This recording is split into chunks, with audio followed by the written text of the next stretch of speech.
Welcome to We Took the Quest, a podcast about tabletop role-playing games and our experiences with them. I'm your co-quest master, Charles Woody. And I'm your co-quest master, Stephen Panilla. And today we're talking about the tabletop role-playing game called Mothership from Tuesday Night Games, designed by Sean McCoy. A truly horrifying horror sci-fi game. I think that's the best description. I think the one question the game doesn't answer, Stephen, is where's the fathership? Yeah, and I did ask that every time, and you kind of got mad, and I remember that you threatened to kill my character every time I asked. And Charles, where is the fathership? It's one of the great unknowns. Perhaps we'll find it today in today's episode. But Oh yes. God, I hope. As You think Stephen, the fathership went to get milk? No. In space, no fathers can get you milk. That's the saying, right? Yeah, that's it. Okay, cool. Yeah, Stephen said the overall elevator pitch for Mothership is this is a sci-fi horror game that's really easy to play, really easy to GM. Based off of kind of research that I did on it compared to other games, it's part of the OSR, which is called the Old School Rival Revival, I think is what it's called. Yeah, not Old School Rival, you're gonna fight it, but Old School Revival, which really focuses more on narrative play, not a lot of crunch, but more just narratively collaborating with players during the game. Right, you have stats, but at the end of the day, those are almost arbitrary because it all just depends if you can roll percentile dice correctly and well enough. I'm still working on my percentile dice rolling technique to this day. Oh yeah, it's a difficult one to master for sure. It's too even. It's too perfectly balanced. Yeah, which could be the charm of the D10. We're really trying to sell everyone on the percentile. This is why you need it. It's perfectly balanced. Because the whole conceit of it is you're trying to roll under your stat for the thing you're trying to do, and that's a success. Yes, as far as the core mechanics of Mothership. Yes. Yes, yeah, like Steven said. So it is a D100 system for the most part, where there's 5 stats total. So you have strength, speed, intellect, and combat. And then you have, I'm so used to playing D&D so much. Everything's not just one stat. There are stats and saves. There are 4 stats. The stats being strength, speed, intellect, and combat, while the saves are sanity, fear, and body. All of these you will roll 2d10s for, which is fantastic. And the goal is to get under as opposed to trying to hit a specific number like in most D20 systems. Exactly. And I mean, it's not necessarily the end of the world if you roll over, because it's not terribly bad to fail. But I mean, if you keep doing it, it's pretty bad. But it's not the end of the world. No, it's not the end of the world, but you will get stressed. Before we get deeper into it, Steven, do you want to describe at its core what the game is? Yeah. At its core, Mothership is you and your crew are trying to survive in the most inhospitable environment in the universe, outer space. Your crew goes on various missions for money, treasure, or just exploration, and you're kind of just going out in space and seeing what's there, really. The way at least we ran it, it was mostly just, here's a mission, and here's the money you're going to get from it, and then chaos ensues. Yeah, absolutely. So you have your nice big, I like to imagine the analog screens from Alien, lots of technology, space, talking about gravity, the existence of androids. I really love sci-fi horror. It's probably one of the biggest things I've gotten into in this year. So to be able to play a game that allows us to live in that universe and play, that was super enjoyable for me. Yeah, it's very cool. And it's pretty interesting that the race or your being is also your class too. What is it? Android, scientist, Marine, and your classic blue collar worker. The Teamster. Yeah. And yeah, like Steven says, they all have their strengths and weaknesses. So Marine, very stereotypical, very strong, good at combat, is great when it comes to rolling against fear, versus the android, which is super smart, does not get scared, very, very hardy, similar to the Marine. And the scientist, super smart as well, very practical. It's very hard for the scientists to go insane or question their sanity. Mm-hmm. And the teamster, who's just an all around, he's just a good little person. Kind of like the jack of all trades. They got a lot going on, the teamster. 100%. So let's talk about what excites us about this game, Steven. So for me overall, like I said earlier, I feel like this game is so easy in a good way. You and I have played with 3 different groups of people, and everyone within like the first session like got it immediately. You can download the companion app that they have, which is awesome. It's free. We all know Steve and I love a companion app. I love a good companion app. Oh, yeah. You can create your character within 5 minutes. It's very easy to roll on the app, to know like what's going on. That's something I really appreciate. You can really just jump in and start playing this game very easily. Yeah, it is. It's super simple. Like you said, it's super easy to make a character and just jump in. Whereas, there in other TTRPGs, it's kind of the most daunting part is creating the character and getting it all out. But once you have it on paper, it's easy. Mothership is just like, here, roll this, pick that, you're good. And the rest is just flavor, And I really like that. Another thing too that I like is there's so many different ways that each class, they have their own unique ways of failing, and that's cool. And it'll happen often. Yeah, and what Steven means by failure is he's talking about the trauma response. So I think our favorite, that when we first played for the first time, that we were like, there's no way this is the rule, is the android. So if the android has a trauma response, fear saves made by close friendly players are at disadvantage. So if anyone's near the android and they're making a fear roll and they see how like calm, cool, collected the android is, it like bothers them. It's like unsettling. Yeah, it's that one. It's just like, all right, android, go in the other room, please. Please get away from us. So, and I know we did that wrong the first time, but it kind of like promotes androids. Get out of here. That's why you have different equipment and stuff to kind of supplement. Give him a camera and send him in. Or, if you just love the chaos, I say just embrace it. Don't let him leave the room. Just be scared about how unscared the android is.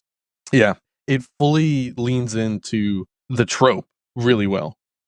Absolutely. And then there's trauma responses for all the other classes as well. So you have the Marine. So when the Marine panics, every close friendly player makes a fear save. Because if the Marine's panicking, you should too. Yeah, exactly. They're big, tough. You never see them be scared. So it's a very scary situation to see the cool heads not prevailing in that moment. Exactly. And then the scientists, if they fail a sanity check, if their reality is tested, everyone rolls a fear save, or is it a sanity save? Yeah, so whenever they fail a sanity save, all close friendly players just gain 1 stress immediately. So when the scientist is unable to cope with the crazy thing that they're seeing in front of them, this like extraordinary thing, everyone just immediately becomes stressed. If the scientist isn't getting it, we can't. Yeah, I love a good secondhand stress. Just someone else freaking out, and then it starts getting into me, and I'm starting to freak out now. And what I think is funny about the Marine, the android, the scientists, all these like specialized classes, they all have like pretty big drawbacks. The trauma response for the Teamster is, once per session, you get advantage on a panic check. He's just like, I've seen it all. Another day. So I think that's really funny because statistically, you're not going to like flex a lot with the Teamster, but having that advantage on a check is super beneficial in my eyes. Yeah. Oh, definitely. So like me and Steven said, it's very easy to play. The classes are very distinct, easy to understand. It's very easy to build a character. And then just like from a GM's perspective, the core rule book, like the standard rule book for this game, I think is like 42 pages long, which is incredible because all other like fantasy or just tabletop role-playing games in general is like a thick hardback, over 150 pages. There's like a lot of lore and stuff you have to take in. Like Mothership gives it to you straight up. You know the vibe you're going after. It makes it very easy to understand as far as, okay, this is how you accomplish things. This is how you give consequences for things. So like on the topic of consequences, whenever you fail a check in Mothership, you attain stress. And then you, at certain points in the game, will have to make a panic check where you roll a d20 and you want the d20 to be higher than your stress. But if the d20 is lower than your stress, you will panic and you'll roll on the handy dandy panic table, which is like a d20. I believe it's if you roll the d20, you fail the check, that number is then the number you check. Yes, the corresponding number. That's correct. Yeah. So you have a handy dandy panic table. You compare it to the d20 result that you have, and you see like the bad thing that occurs to you.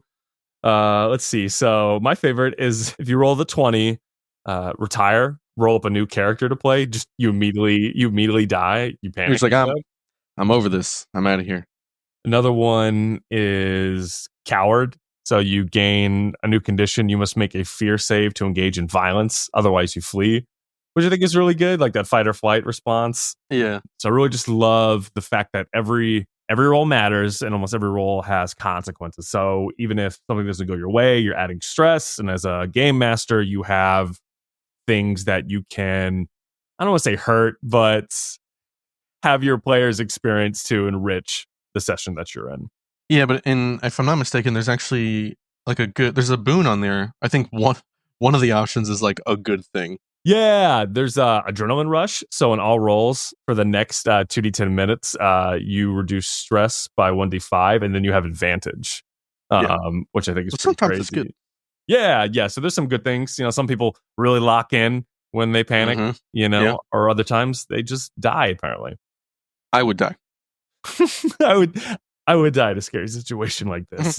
Me, I'm crawling up in a little ball and hoping for the best. What do you think about Mothership's combat, Steven? The combat's interesting. It's not like the best, but that's by design.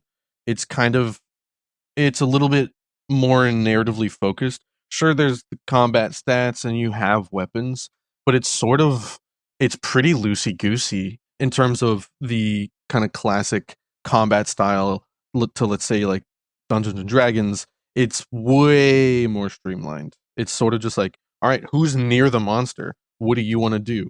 And then the monster retaliates in some way. It's very interesting, and the lack of combat rules kind of makes it like stand out. Yeah, it's very, very streamlined. It runs quick, which is nice. And combat is scary in Mothership. It's not like in Dungeons and Dragons where you are the fantasy Avengers. You're down to throw down until you die type deal. You can take like a punch. You can barely take a punch in Mothership. And it's detrimental. Yes. If your character is reduced to 0 hit points in Mothership, you gain a wound, and you can only get a max amount of wounds. And similar to the panic chart, you will correspond to the type of wound that you have based off of the type of damage that you're taking, location, things in that regard. You really want to be careful when you get into a fight because it could cost you your character's life. Like I think most characters can only take up to 2, maybe 3 wounds. Yeah, I believe it's the android that can take up to 3 because you're an android. So, but then again, you don't have that much health, so the Mothership, almost on every page, it says in the handbook, it's like, violence is a last resort. You do not want to fight. If you can find a way around it, do so. Yeah, it's like you wouldn't want to get in a boxing match with the xenomorph from Alien, right? It has blood for acid, like it's very strong. It has the second mouth. Why would I fight that? Yeah. Any rational person would be like, let's actually just run. Yeah, and don't let this type of combat scare you away from like crunch. Like you can still get really cool weapons that have unique benefits and criticals, which is fantastic. And the player's handbook, I want to say there's like 50 different pieces. Yeah, there's a lot of equipment and weapons that you can utilize, which I think is fantastic. Don't quote me on that exact number, but there's still, you can get really cool loadouts. There are combat specific equipment that can help you. There are also just like little narrative boons. I think something we should talk about going back to character creation real quick is every character has a patch, patch that says a specific thing, a little trinket. So it's very easy for you to form who this character is during the character creation process. Yeah, there are things from like bullet casing that's on a necklace to a lighter to a flask to a skull of a lost pet. The trinkets go crazy, but I think it helps a lot to design the character and kind of make this person come to life. But in that same vein, I don't think there's too much. I wasn't necessarily attached to a lot of my characters because I was going in with like, oh man, they're so fragile. They're just going to die. You kind of have to, in character creation, like lean into it. That's the biggest thing is just you're this person and this is your job. So if you lean into that aspect of it, it'll be easy to role play and easy to get attached to the character. Absolutely. You're a character in a horror film. When we start every horror film with 6 characters, we all know there's maybe going to be 2 at the end. So let's not spend a lot of time like really putting in the work on that character development, just like to have this guy get his head cut off. Right. You know, there's very little there, like you said, there is optimization, but you don't really need to stress about it. It does set you up. You could totally have your end of the movie, end of Aliens, epic fighting scene, but just remember she was by herself in that. So maybe everyone might die around you. It totally sets it up for you to have that epic moment. But optimization is kind of RNG. Yeah, and I think it's really when you say that Ripley is by herself in Alien, it shows you how important choices are in Alien or like in the horror movie, because the tightrope, there's some bad stuff on either side. It's either like the ship is crashing, you're going to be obliterated into the sun, or you're going to get murdered by this alien. So you really have to think about, do I take the flamethrower, or do I go back to save my cat, or am I going to go save my crew members? That's where I think the real crunch is, the character crunch is. It really empowers choice in the sessions. Yeah. I mean, Mothership is just an 80s sci-fi movie game. Mm-hmm. So if you're someone who screams at the screen and says, "Why are you going in that room? The alien's in there." In the game, you're kind of like, I kind of want to go in that room. And you'll get why the characters do it in the movies. Because it's more fun. It's more fun to see the alien. It moves the story along, and you want to see something happen. No one likes, oh, well, they never engaged with the alien. They just stayed far away. Yeah. Everyone was safe. They got home. Like, that's not fun. This game really makes you lean into those tropes, and you'll figure that this is the way. This is the way. Mm-hmm. Okay, so we talked about what excites us. Before we get into what did we run, was there anything else that really excited you or that you really enjoyed from playing Mothership, Steven, before we talk about the modules and stuff? Things I liked about Mothership, I mentioned briefly before, the varying trauma responses, and kind of looking down and you look and you see like, uh-oh, my trauma response triggered. I'm sorry, everyone. And then seeing that number tick up, and then seeing kind of how far you can push yourself before a panic sets in is really cool. And another thing too is it's, all those 80s sci-fi movies had really awesome music. I really liked finding playlists for these games. And maybe that's not something that comes from the game, but I get stoked about vibe checking and keeping the ambience of the kind of system we're in. So the music was really fun to look into because it's super easy. And yeah, that's kind of... Yeah, I mean, the game gets you excited about the universe, which helps get more buy-in from you. And then that's like, it's getting you excited, like, okay, all this stuff is dripping off the page. Like, I can visually see this. Now I really want to pair it with something audio-wise, like sound-wise, to get even more immersive. It makes it more fun that way. Yeah, I definitely feel that. I think something me and you both enjoyed that we only really got to do twice out of, I think, the 8 or 9 sessions that we played. We love the death saving system in this game. Yeah, which, like you mentioned, we messed it up so much. But can you explain to the fine people at home how the death save works in Mothership, Steven? So what happens is you've taken enough damage, you've taken the max amount of wounds, and then the GM gets to roll a D10. Then when it's rolled, before the GM even sees it, puts a cup over it. And then it's not until some other player goes to check on that character will the number be revealed? And it is so stressful because there's 10 different options, being comatose out of the game to actually being alive still, and they can be saved. It's very nerve-wracking. It builds the tension. It's so great. We all love hidden information because then instead of just having it, you have to go out of your way to find out. And while you're going to check on that potentially, dead character of yours, maybe the monster's still in the room, then that person dies and then you have to do another death save and they have to go back. So having that hidden information just really increases the buy-in and just increases the entertainment value for everyone. Oh yeah, it's very neat when it happens. So those were all the things that excite us. I know we kind of got a little scatterbrained, so we'll make sure to come back near the end of the episode, make sure we cover everything that excites us, make sure we talked about combat, character creation, the overall vibe, how to play the game. But if we think we've missed anything, we'll definitely make sure to bring it back up later in the episode. So let's talk about, this is like my favorite segment on the show right now. What did we run? Steven, overall, you and I together played 5 different modules for Mothership, which is crazy to me because I've played 0 modules of Dungeons and Dragons and I played D&D for 10 years. So the fact that we played 5 whole modules for Mothership is really cool to me. Yeah, it's interesting too because a thing about Mothership is they don't have an extensive lore of their world. It's just, hey, space is here and there are spaceships and you live on them. Have fun. Here are some adventures. And that's kind of it, which is very interesting because you can make your own lore. And if I'm not mistaken, they do have very loose kind of lore to go off of. But it's really just each zine, what they're referred to as, each zine has their own kind of thing going on. They're all self-contained. So each module lives within its own world. And I think there are some people that have multiple modules that are in the same world that build upon that lore. But overall, Mothership gives you a blank canvas to run those modules in. Yeah. And there's a bunch of third party, right? Yeah. The amount of third party support for Mothership is crazy.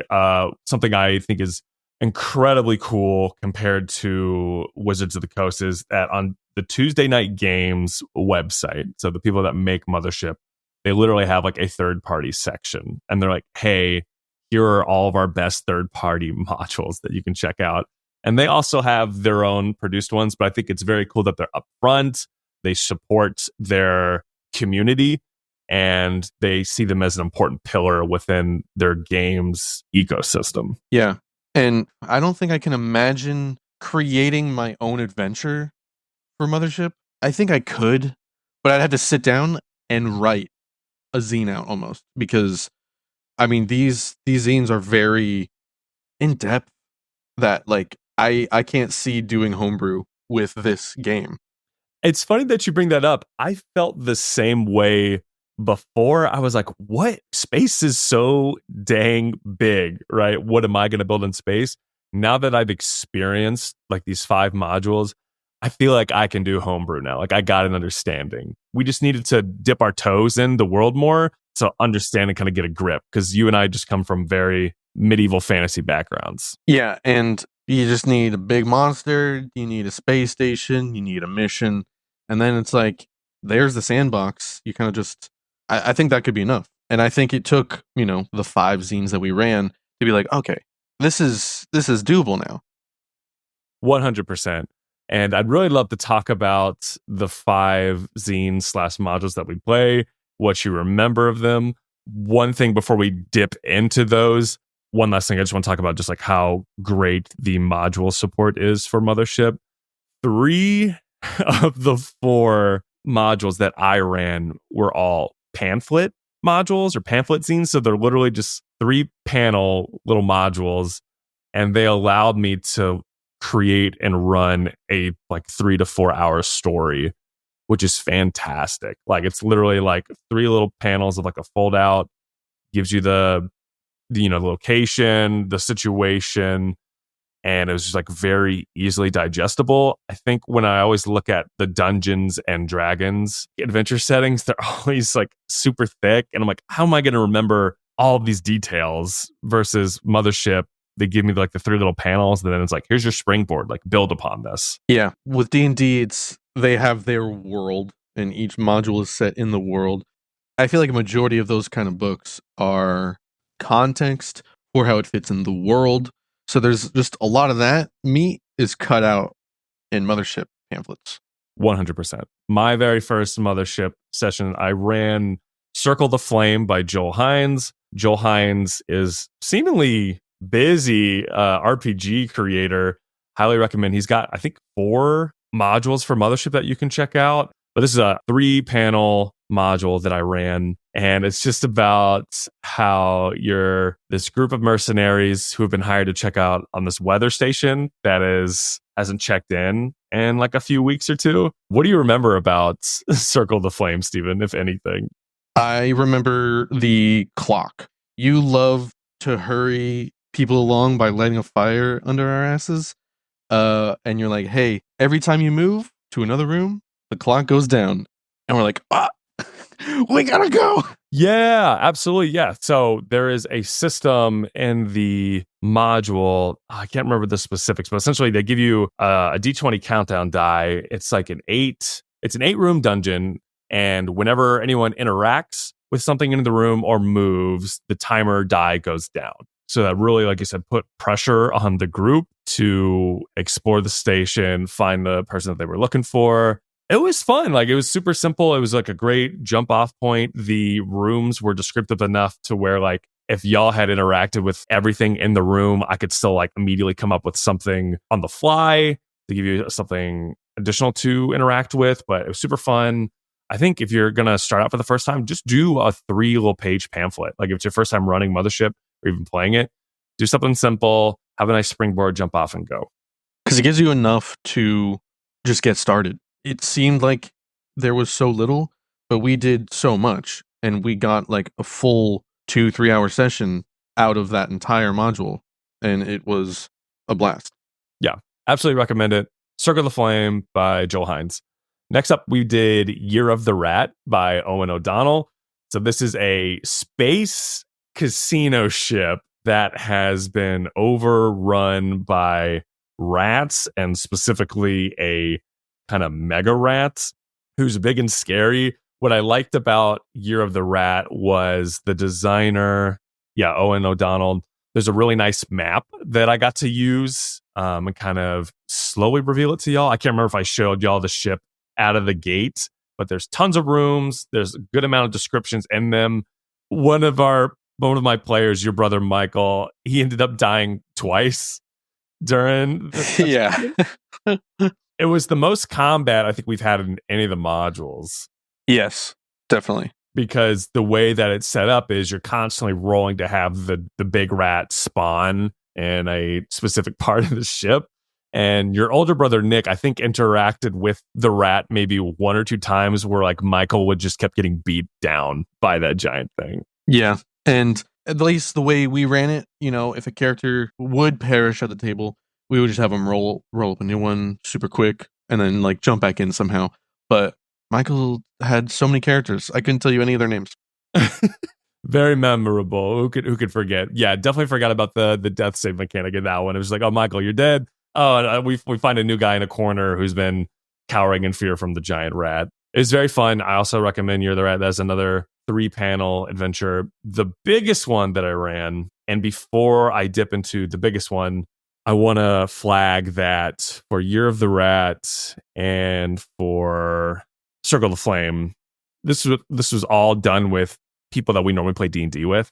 So your brothers, your sister-in-law Rachel, so people who had like a lot of experience with D&D. They understood the game very easily. They bought in. They had a really good time. I then ran VR Dead. It says Virtual Reality Dead by Daniel, and I'm so sorry if I'm mispronouncing your last name, Hallinan, which is a 32-page module. Essentially, it is a science ship that has really got into virtual reality technology, and a kind of like cyber monster infiltrates the ship's systems and starts making like VR zombies, keeping everyone in virtual reality world. I ran that for 3 people who had never played Mothership before or didn't play like a lot of D&D. So that was our friends Skylar, Andrew, and my son Jude, and Cody as well. Skylar's sibling Cody joined us midway through. They all knew how to play the game. They all bought in so well. They had really silly characters. It was the longest one that we ran because we ran this for like 3 sessions. Yeah, they understood the assignment immediately. They took off with it, and it was exciting because as a GM, all you can ask for is character buy-in, and we were all bought in immediately.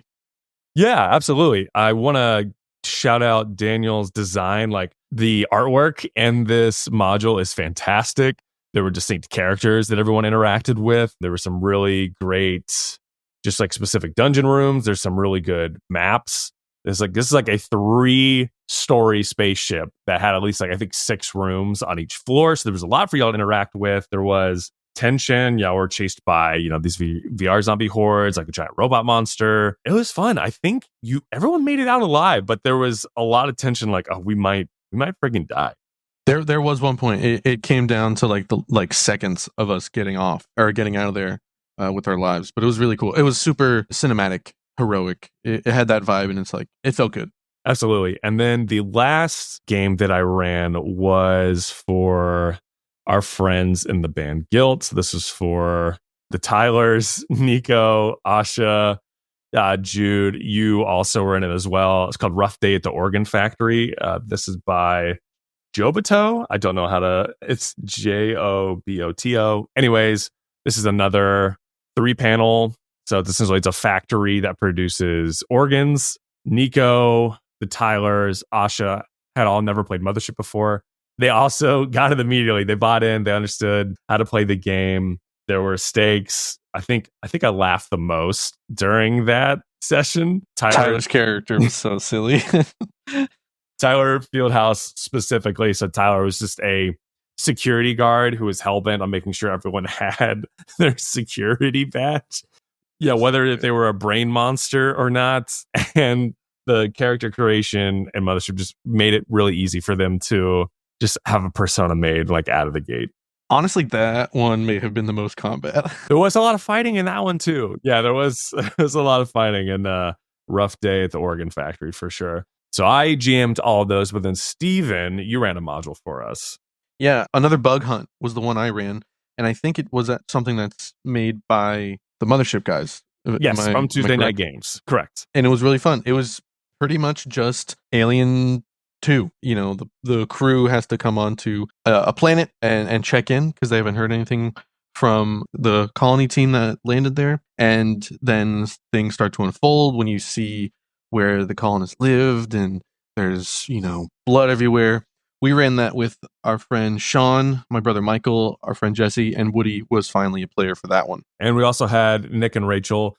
Sean and Jesse also, that was their first time playing Mothership as well. I know everyone's like, why does he keep saying this is the first time everyone's playing Mothership? I just want to really run it home. Like, it's so easy. This is an easy game. Right. So if you're daunted by the massive amount of rules that you have to learn for Dungeons and Dragons or Pathfinder or some other very popular RPG, check Mothership out. Like, you can learn this game day of even. And I think it just speaks to how fun it is.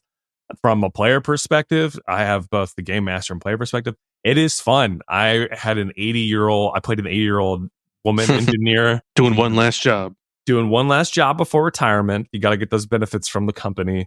I had fun. The module, like Steven said, it was kind of like Aliens 2, but there was enough differences in the story to not make me immediately think, oh, okay, I'm just doing Aliens 2.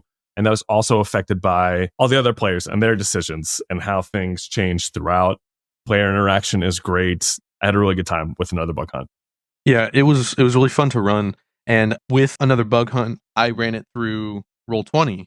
And at first, I was really intimidated about that because Mothership, it shines when played in person because you can be around the table, you can see the expressions and kind of build that tension. But honestly, it worked really well doing it through Discord and Roll20, and you don't need a whole lot of setup. I found a map online that someone made. From that point, it was just mood pictures and things that would catch the vibe, and it wasn't a whole lot of prep needed because, Roll20 has a whole system. It was super simple. You just had to throw up a picture, catch the vibe. and build a tension with voice. It was really cool to kind of do that. And then music was a huge part of it, connecting the Spotify to the Discord. So you can do it online. It is very possible and very doable and very effective. Yeah, absolutely. Both you and I prefer to play in person. There's just an energy and synergy that comes to the table when you're there in person. It's just facial expressions, things like that. But I also, the one session that we did with the Guilt crew was also virtual, and I laughed my friggin' butt off. I was losing it. And it's a testament to how great this game is. I'm usually virtual is my last resort if like I really want to get a game in. Yeah. And I still had a really good time, and it was still really easy to run, like Steven said. Yeah. Sci-fi, horror, alien type. It's to say it's an easy genre is like it's too easy, I guess. But people understand it Yes. and they understand the assignment really easily with the sci-fi horror because there's very specific tropes that just if you hit those, you'll tell the story and it'll feel good. Yeah, 100%. There's so much out there in the sci-fi horror space, and I think that leads us. You want to do similar vibes? You want to talk about adventure ideas first?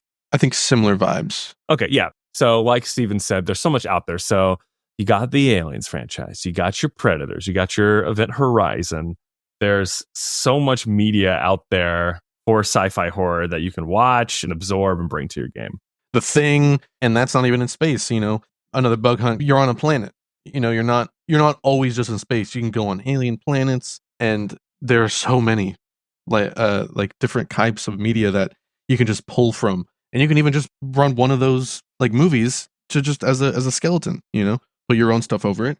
Yeah, absolutely. Or just like smash them together like Play-Doh bits. I was immediately thinking like, but what if the Thing was in space? Or what if the xenomorph was at that friggin' outpost in Antarctica or whatever? Smash them together. What if the xenomorph was in the friggin' Blade Runner city? That would be pretty friggin' stressful. So those are things you can check out similar vibes wise. As far as adventures or ideas that you can run, you can do the Play-Doh idea that I just said. I would really push you to check out the modules on Tuesday Night Games, just like the modules that Mothership has. I've said a lot. These 3-panel ones are super simple. Check them out. You can also go to itch.io. There's like a huge community of Mothership. Itch.io's got it all.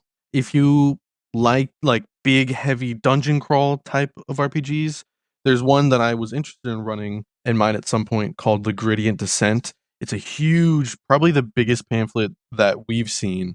Pamphlet's kind of reductive, if I'm being honest, but it is a massive like Android factory that you can explore, and there is some crazy stuff in it. The art alone, we didn't talk about the designs of each pamphlet. Sometimes are way more thought out that you would just like passively look over and not even think twice about. Like in The Gradient Descent specifically, if the backdrop is like black, that means this room is dark. If it's white, there's light in this room. So just things like that. Like the Gradient Descent module is jam-packed with horror mega dungeon goodness. Yeah, Gradient Descent looks good. One that I want to run is called Warped Beyond Recognition. So I'm hopefully remembering the plot correctly for this one. So essentially it's like a factory that has built humans that have like psionic powers and things like that, but something went wrong. Really hope that's the correct one. But if not, that concept alone gets me really excited. So definitely want to play that at some point. There's just so many. Another one I would like to run is Archiver. It's another third party, I believe, and I don't know who made it. Oh, Roderick Magcino was the writer and layout designer, and it is really cool. It introduces 4 new classes, and you are a film crew. There's the camera operator, the lights, the director. It is so neat as an idea because it's just you've seen the like homemade video style horror movies. This is that in space. It would be so fun, so funny. I'm also interested in doing Archiver as well. I would love doing The Office in the Alien in the Alien movie. Oh my You like gosh. take time to do like Slice of life. Yeah. Get the talking heads for everybody. Like, hey, so when you Yes. got bit by the alien, how did you feel about that? You know, and it's Yes. really cool because like the camera operator, if you get a scary thing through the camera, you get like advantage on rolls or something. If you're doing your job while you're getting attacked, like there are benefits, and you have to like log different shots. Like, okay, we need this shot, this shot. It is really in depth. And I was talking to my other industry friend, like a film industry friend. I'm like, this is really extensive, dude. It's like showing actual jobs and work as a film crew. It is nuts. It is very cool and very well designed. It's called Archiver, Arkyvr. Yeah, we got to play Archiver at some point. All right, moving into final thoughts. How do we feel about the game? Do we think you should bring it to the table? If it's not abundantly clear, I think yes. I love the game. I think you should bring it to your table. 10 out of 10 for me. I'm really gonna tell you, man. I don't. I think you should definitely bring it to the table, right? and I think specifically the table, and I think the Mothership. It's easy to play and it's easy to die. That would kind of lean into like shorter, like one-off games, and there's tons of one-offs that you can do. But I think it'd be really neat to get a longer format game where you're invested in the characters more. You can see them grow a little bit because there's a whole section of the book, like you go on vacation to recover from these traumatic experiences that we kind of never really explored. Yeah, shore leave. Yeah, shore leave is the leveling process, or one of the leveling process that you can take throughout the game. Yeah, that's also something I want to do. I would love to do a longer form campaign. Maybe if we did run Archiver, maybe it could be they're part of some sort of like franchise. So they're doing the first movie, then they come back for the sequel, and then like there's so many tropes you could do with that. It's very true. The first two were great, and then they're working on the third film, and everyone's like, this kind of sucks, right? Hey, we should probably stop doing this. Yeah, no, that would be really cool. That would be dope. So that's the one thing I think me and Steven missed out on, is just doing like longer form. But even if you're just doing these shorter modules, these one shots or these 2 or 3 session ones, it's worth your time. It's a very, very fun game. Yeah, because you can just be like, hey, do you guys want to scream together for a night? Let's run a one shot Mothership, and you'll get exactly what you need from that 2-3 hour session. That's a good part of it too, that you can have these short forms and so many of them. If I had a nickel for every time I sent the message saying, hey, do you guys want to scream together a night, I would have 0 nickels. Well, I'd have one nickel. Yeah. But it's not about Mothership. So we took the quest. Definitely recommends Mothership. If you're looking for more Mothership content, just learn more about the game, definitely check out the Quinn's Quest review of it. Very good. You will really just get sucked in by the excitement that Quinn's has for the game. I also recommend you check out the Panic Table, which is they're like a YouTube channel that has a Mothership actual play series called Unaccompanied Minors. It is like high quality production. They have a really cool set that they play on. The audio is crisp, like it's literally like Dimension 20 Critical Role smashed together, but they play Mothership, and they have 10 episodes out. So I highly recommend you check that out. Yeah, there are tons of actual plays for Mothership, which is really cool because you only really see Dungeons and Dragons kind of populating the actual play space, and it's really cool. I definitely recommend them. Heck yeah. All right. And then as far as what we got coming down the pipe next time, we'll just have to follow our hearts and journey forth together on our next quest.